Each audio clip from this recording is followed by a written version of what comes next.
Next on Worcester News Tonight, activists voicing their support on a resolution for a $15 minimum wage. More from Tuesday's City Council meeting. Plus, a historic home goes up in flames. Why Princeton firefighters had a difficult time putting that fire out. Thanks for joining us tonight. I'm Catherine Rioli.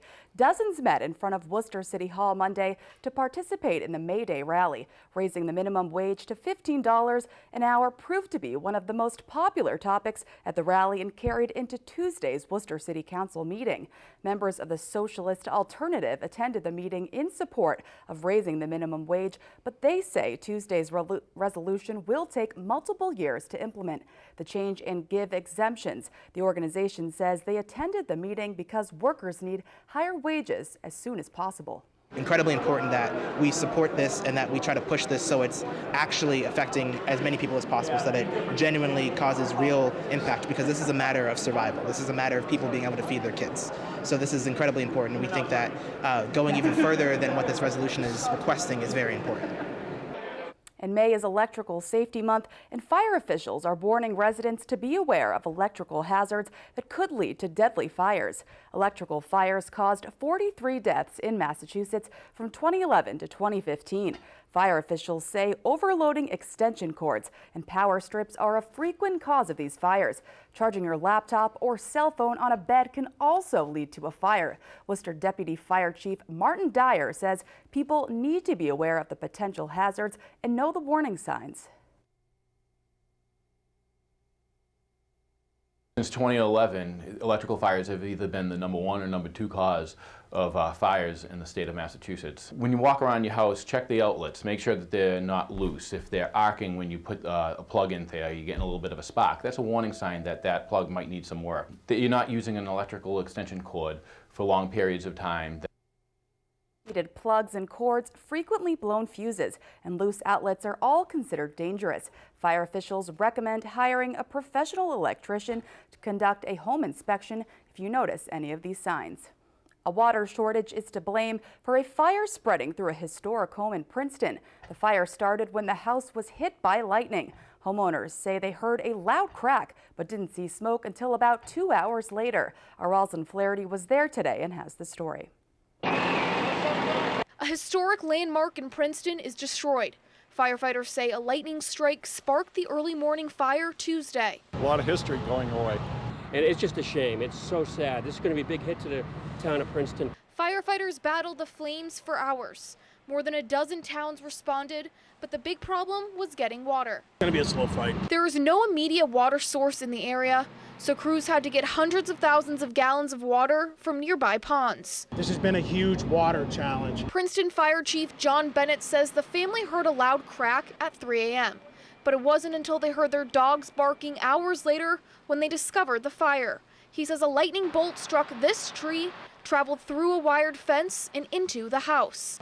We got 3 trucks on scene as fast as we could. We started to attack the fire. Dolores Morrissey lives next door and says she worked at the building when it was called the Country Inn at Princeton. It was like a bed and breakfast, and there was all kinds of wonderful people that came here. The former Princeton Inn was built in the 1890s. Morrissey says it hosted famous visitors like Paul Newman and President Teddy Roosevelt.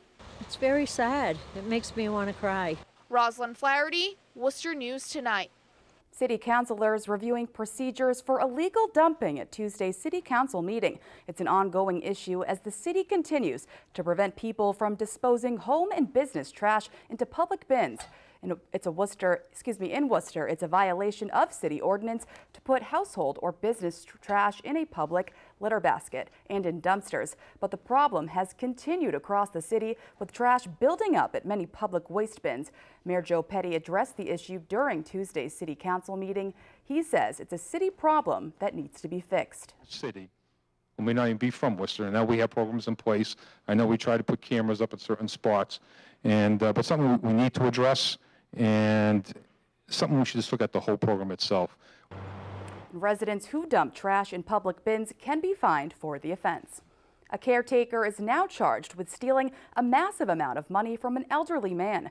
Northbridge police say the amount of money stolen was alarming, and scams targeting the elderly happen far too often. Brittany Schaefer has the latest. It's a elderly person who's obviously handicapped, and to take advantage of someone like that is just unfathomable. A caretaker of a legally blind 83-year-old man is facing charges. Police say she wrote a check from his bank account for almost $200,000. He had signed some checks to help pay bills, and she did pay some bills, but she also made out a check to herself, and then the investigation revealed that she made out a check for $195,000 to herself. 61-year-old Gloria Morvan was arraigned on April 25th and released on personal recognizance. Northbridge police say Morvan told them the elderly man gave her the money. She's saying that he gave it to her. He's saying that he didn't. It is the only check that's made out to her. Who writes a random check for $195,000 without it being in a will or something else?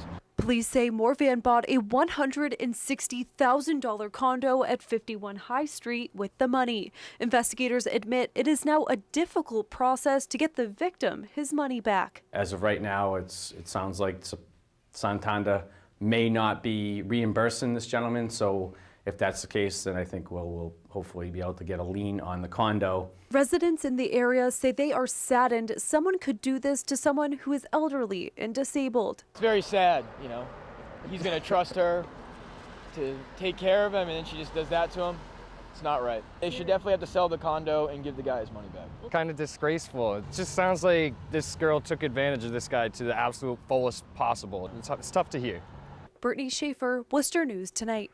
The Baker-Polito administration awarding $6 million today in tax credits to 48 community development corporations across the state. 4 of those centers are right here in Worcester.